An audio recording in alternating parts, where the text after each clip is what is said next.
송명여고 답안 유출 사건의 쌍둥이 자매가 1심에서 공소 사실이 모두 유죄로 인정되면서 징역형의 집행유예를 선고받았습니다.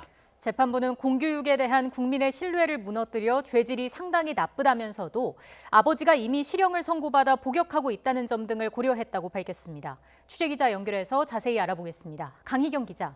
네, 서울중앙지방법원입니다. 네, 아버지와 마찬가지로 딸들도 줄곧 무죄를 강하게 주장해왔지만 법원의 판단은 유죄였습니다.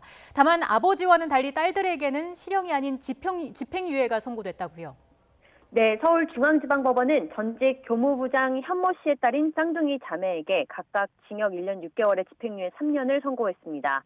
이들 자매는 지난 2017년 1학기 기말고사부터 이듬해 1학기 기말고사까지 5차례 아버지가 빼돌린 답안을 보고 시험을 봐 학교의 성적평가 업무를 방해한 혐의로 재판에 넘겨졌는데요. 직접 증거가 없는 만큼 재판부는 아버지 현 씨 재판에서 유죄의 정황 증거로 사용된 부분들을 하나씩 살펴봤습니다. 쌍둥이 중 언니는 1학년 1학기에 전체 석차가 100등 밖이었다가 2학기에 5등, 2학년 1학기에는 인문계 1등으로 올라섰습니다. 동생 역시 1학년 1학기에 전교 50등 밖이었다가 2학년 1학기에는 자연계 1등이 됐습니다.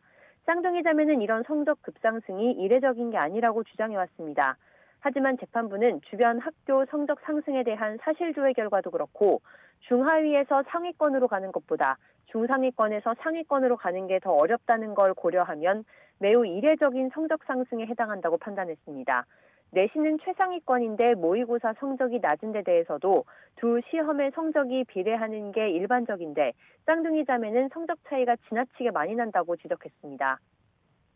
시험지에 적어둔 깨알 정답에 대해서도 쌍둥이 측은 시험이 끝난 뒤 반장이 불러준 답을 적은 거라고 주장했지만 재판부는 외운 답을 시험지에 기재했다고 보는 게 더 합리적이라고 설명했습니다. 재판부는 집에서 발견된 메모장 속 정답도 과목명 없이 숫자만 적혀 있어서 시험 전에 유출된 정답을 암기한 것으로 보는 게 맞다고 판단했습니다. 정답 유출이 의심되는 각종 정황에 대해 아버지 현 씨 재판과 사실상 같은 판단이 나온 건데요.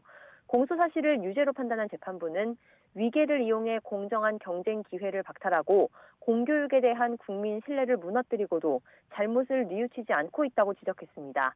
다만 아버지가 관련 사건에서 징역 3년의 실형을 확정받아 복역하고 있다는 점, 이 사건으로 이들이 퇴학 처분을 받았다는 점 등을 모두 고려했다고 설명했습니다.